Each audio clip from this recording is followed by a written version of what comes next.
শ্রী শ্রী রামকৃষ্ণ কথামৃত প্রথম ভাগ সপ্তম পরিচ্ছেদ। উপায় বিশ্বাস। একজন ভক্ত: মহাশয়, এইরূপ সংসারী জীবের কি উপায় নাই? শ্রী রামকৃষ্ণ: অবশ্য উপায় আছে। মাঝে মাঝে সাধু সঙ্গ আর মাঝে মাঝে নির্জনে থেকে ঈশ্বর চিন্তা করতে হয়, আর বিচার করতে হয়, তার কাছে প্রার্থনা করতে হয়, আমাকে ভক্তি বিশ্বাস দাও। বিশ্বাস হয়ে গেলেই হলো। বিশ্বাসের চেয়ে আর জিনিস নাই। কেদারের প্রতি বিশ্বাসের কত জোর তা তো শুনেছ। পুরাণে আছে, রামচন্দ্র যিনি সাক্ষাৎ পূর্ণ ব্রহ্ম নারায়ণ, তার লঙ্কায় যেতে সেতু বাঁধতে হলো। কিন্তু হনুমান রাম নামে বিশ্বাস করে লাফ দিয়ে সমুদ্র পার হয়ে গিয়েছিল, তার সেতুর দরকার হয় নাই। বিভীষণ একটি পাতায় রাম নাম লিখে ওই পাতাটি একটি লোকের কাপড়ের খুঁটে বেঁধে দিয়েছিল। সে লোকটি সমুদ্রের পাড়ে যাবে। বিভীষণ তাকে বললে, তোমার ভয় নাই, তুমি বিশ্বাস করে জলের উপর দিয়া চলে যাও, কিন্তু দেখো, যাই অবিশ্বাস করবে অমনি জলে ডুবে যাবে। লোকটি বেশ সমুদ্রের উপর দিয়ে চলে যাচ্ছিল। এমন সময় তার ভারী ইচ্ছা হলো যে কাপড়ের খুঁটে কি বাঁধা আছে একবার দেখা। খুলে দেখে যে কেবল রাম নাম লেখা রয়েছে। তখন সে ভাবলে, এ কি, শুধু রাম নাম একটি লেখা রয়েছে। যাই অবিশ্বাস অমনি ডুবে গেল। যার ঈশ্বরে বিশ্বাস আছে, সে যদি মহাপাতক করে, গো ব্রাহ্মণ স্ত্রী হত্যাও করে, তবুও ভগবানের ওই বিশ্বাসের বলে ভারী ভারী পাপ থেকে উদ্ধার হতে পারে। সে যদি বলে আর আমি এমন কাজ করব না, তার কিছুতেই ভয় হয় না। এই বলিয়া ঠাকুর গান ধরিলেন, আমি দুর্গা দুর্গা বলি মা যদি মরি, আখেরে এ দিনে না তারে কেমনও জানা যাবে গো শঙ্করী। নাসি গো ব্রাহ্মণ হত্যা করি ভ্রূণ, সুরা পান আদি বিনাশী নারী, এসব পাতক না ভাবি তিলেক ব্রহ্মপদ নিতে পারি। নরেন্দ্র হোমা পাখি। এই ছেলেটিকে দেখছো? এখানে একরকম দুরন্ত ছেলে বাবার কাছে যখন বসে যেমন জুজুটি, আবার চাঁদনিতে যখন খেলে তখন আর এক মূর্তি। এরা নিত্য সিদ্ধের থাক। এরা সংসারে কখনো বদ্ধ হয় না। একটু বয়স হলেই চৈতন্য হয় আর ভগবানের দিকে চলে যায়। এরা সংসারে আসে জীব শিক্ষার জন্য। এদের সংসারের বস্তু কিছুই ভালো লাগে না। এরা কামিনী কাঞ্চনে কখনো আসক্ত হয় না। বেদে আছে হোমা পাখির কথা। খুব উঁচু আকাশে সেই পাখি থাকে। সেই আকাশেতেই ডিম পাড়ে। ডিম পাড়লে ডিমটা পড়তে থাকে, কিন্তু এত উঁচু যে অনেক দিন থেকে ডিমটা পড়তে থাকে। ডিম পড়তে পড়তে ফুটে যায়। তখন ছানাটা পড়তে থাকে। পড়তে পড়তে তার চোখ ফোটে ও ডানা বেরোয়।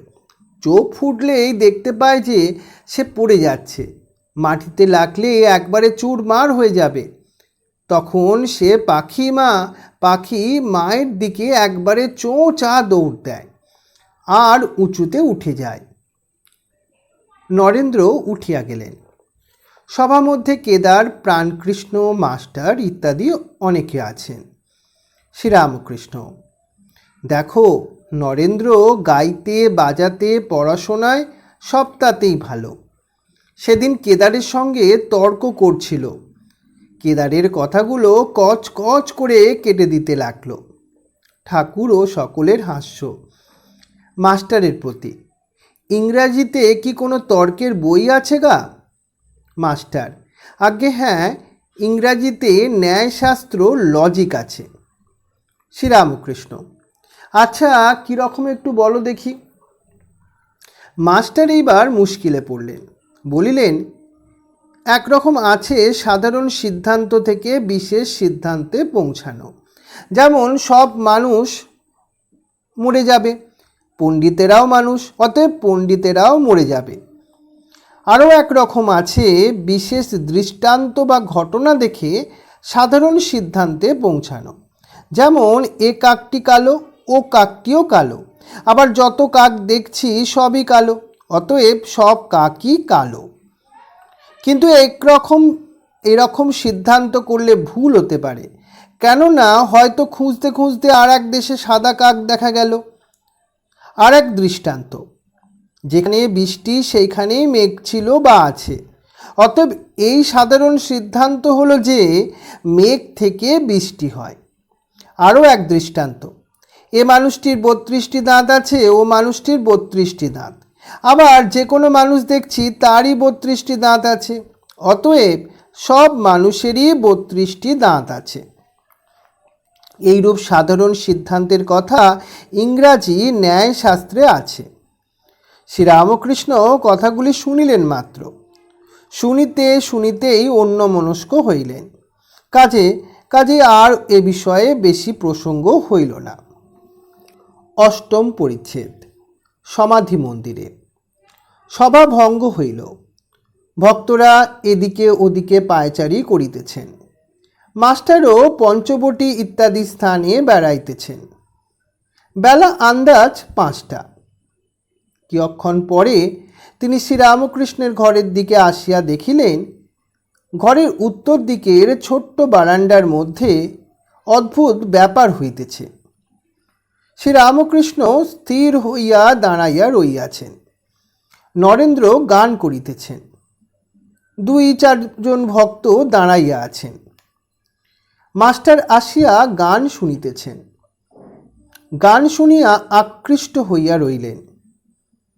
ঠাকুরের গান ছাড়া এমন মধুর গান তিনি কখনো কোথাও শোনেন নাই। হঠাৎ ঠাকুরের দিকে দৃষ্টিপাত করিয়া অবাক হইয়া রইলেন।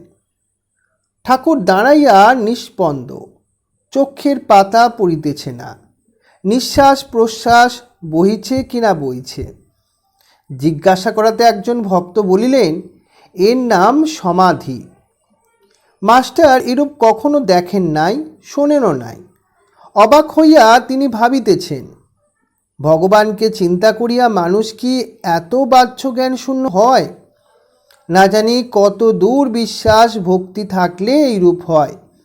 গানটি এই, চিন্তয় মম মানস হরি চিৎঘন নিরঞ্জন, কিবা অনুপম ভাতি মোহন মূরতি ভক্ত হৃদয় রঞ্জন, নবরাগে রঞ্জিত কোটি শশী বিনিন্দিত, কিবা বিচলি চমকে সেই রূপ আলোকে পুলকে শিহরে জীবন। গানের এই চরণটি গাইবার সময় ঠাকুর শ্রীরামকৃষ্ণ শিহরিত লাগিলেন, দেহ রোমাঞ্চিত, চক্ষু হইতে আনন্দ অশ্রু বিগলিত হইতেছে। মাঝে মাঝে যেন কি দেখিয়া হাসিতেছেন, না জানি কোটি শশী বিনিন্দিত। কি অনুপম রূপ দর্শন করিতেছেন, এরই নাম কি ভগবানের চিন্ময় রূপ দর্শন? কত সাধন করিলে, কত তপস্যার ফলে, কতখানি ভক্তি বিশ্বাসের বলে এইরূপ ঈশ্বর দর্শন হয়। আবার গান চলিতেছে, হৃদি কমলাসনে ভজ তার চরণ, দেখো শান্ত মনে প্রেম নয়নে অপরূপ প্রিয় দর্শন। আবার সেই ভুবন মোহন হাস্য, শরীর সেইরূপ নিষ্পন্দ, স্থিমিত রোচন, কিন্তু কি যেন অপরূপ রূপ দর্শন করিতেছেন। আর সেই অপরূপ রূপ দর্শন করিয়া যেন মহা আনন্দে ভাসিতেছেন। এবার গানের শেষ হইল।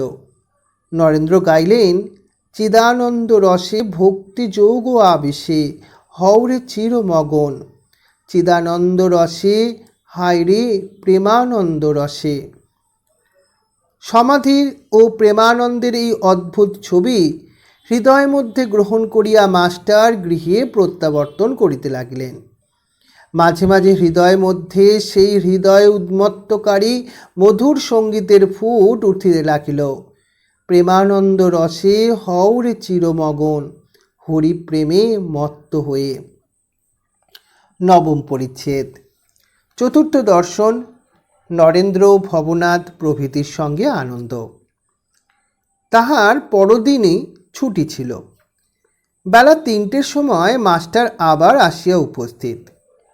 ঠাকুর শ্রীরামকৃষ্ণ সেই পরিচিত ঘরে বসিয়া আছেন।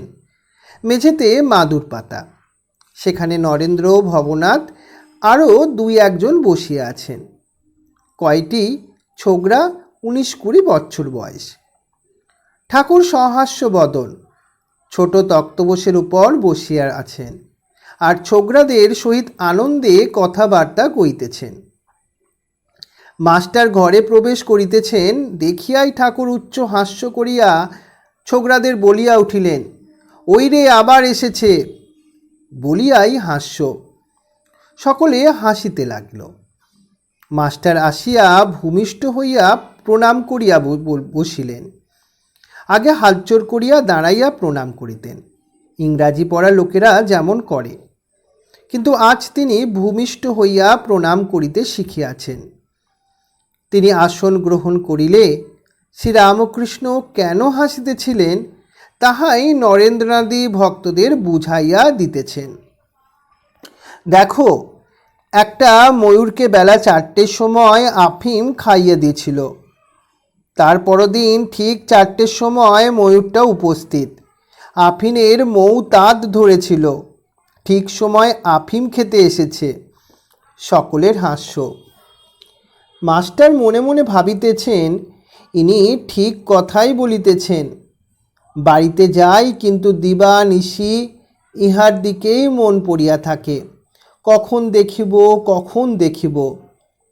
এখানে কে যেন টেনে আনলে, মনে করলে অন্য জায়গায় যাবার জো নাই, এখানে আসতেই হবে, এইরূপ ভাবিতেছেন।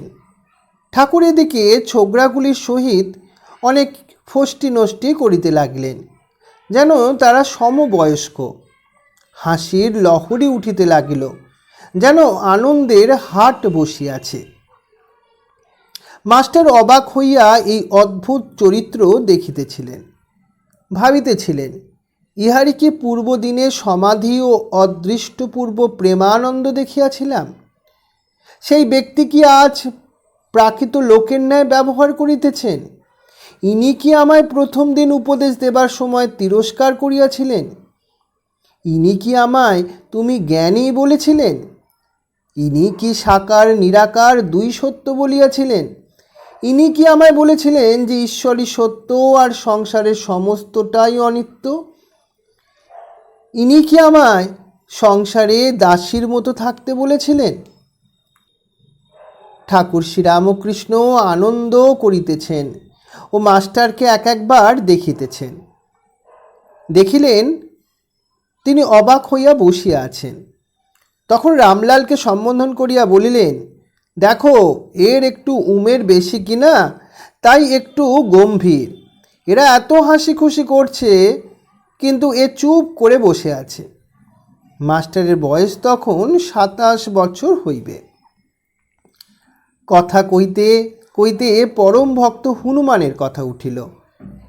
হনুমানের পট একখানি ঠাকুরের ঘরের দেওয়ালে ছিল।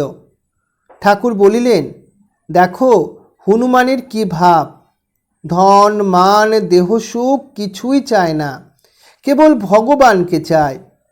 যখন স্ফটিক স্তম্ভ থেকে ব্রহ্মাস্ত্র নিয়ে পালাচ্ছে, তখন মন্দোদরী অনেক রকম ফল নিয়ে লোভ দেখাতে লাগলো।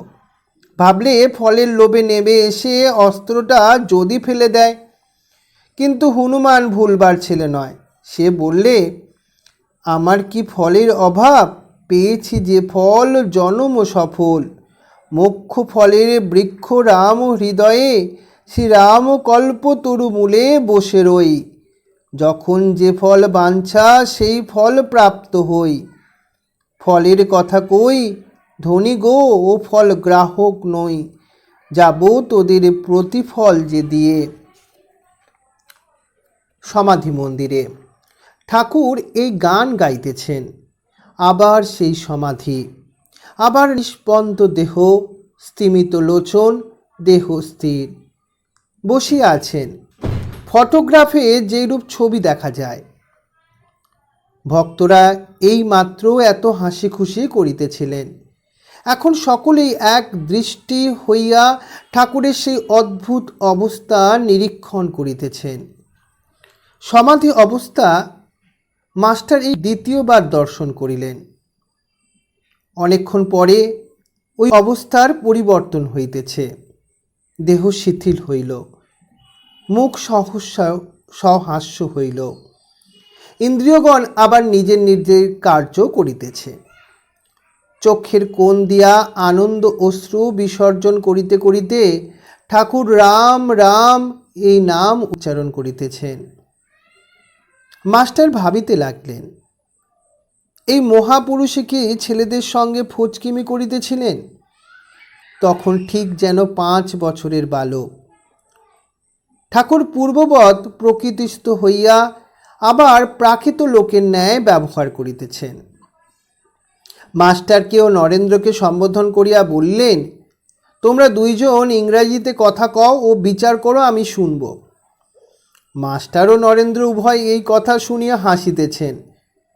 দুইজনে কিছু কিছু আলাপ করিতে লাগলেন, কিন্তু বাংলাতে। ঠাকুরের সামনে মাস্টারের বিচার আর সম্ভব নয়। তাহার তর্কের ঘর ঠাকুরের কৃপায় একরকম বন্ধ।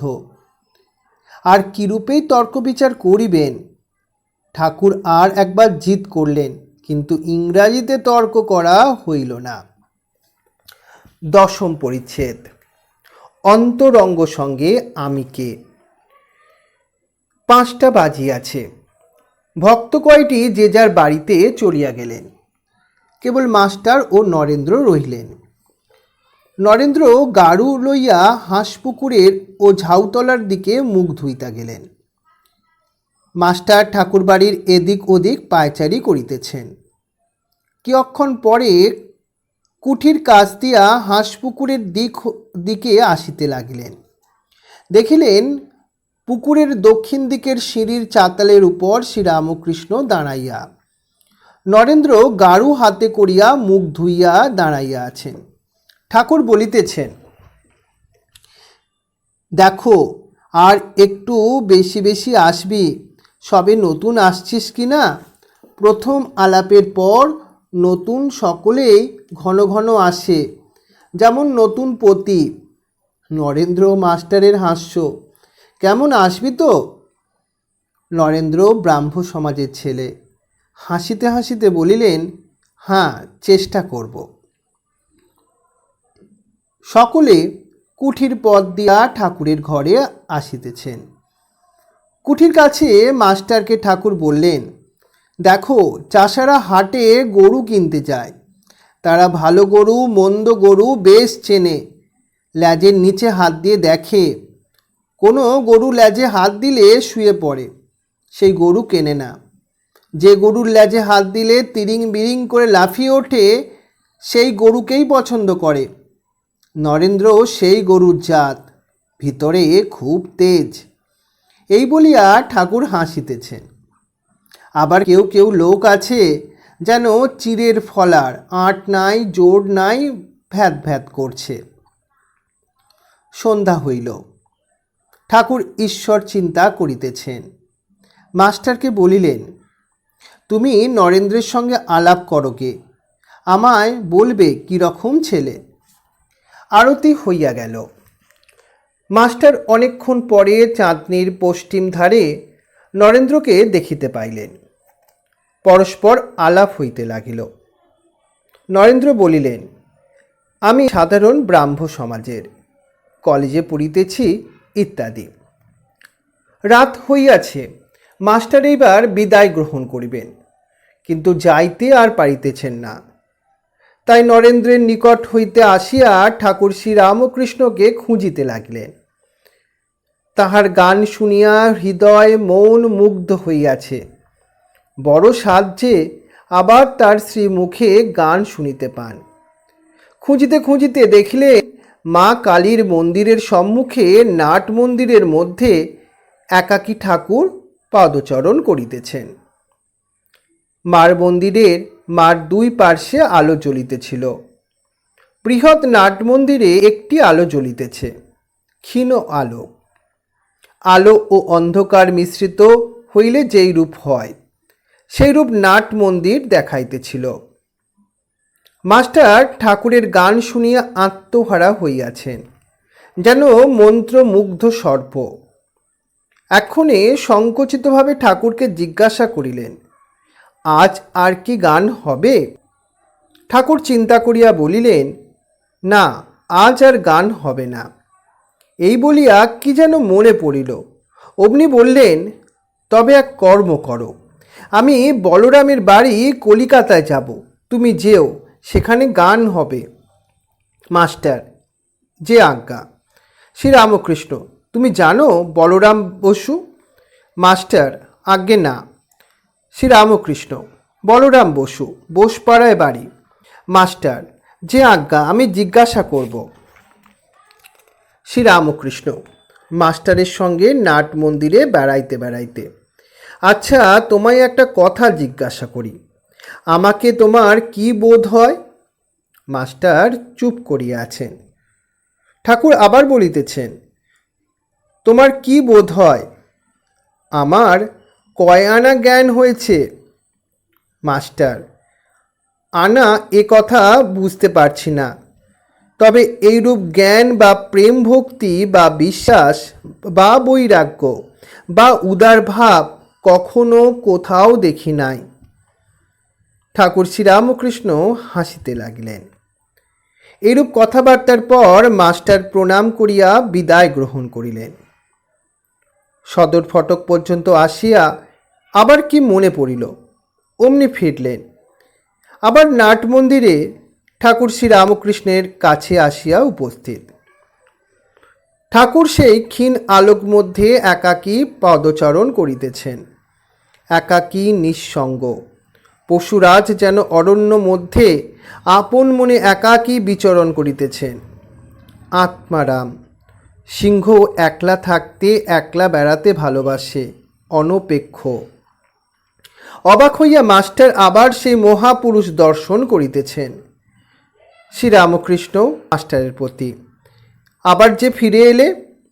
মাস্টার, আজ্ঞা, বোধ হয় বড় মানুষের বাড়ি যেতে দেবে কি না তাই যাব না ভাবছি, এইখানে এসেই আপনার সঙ্গে দেখা করব।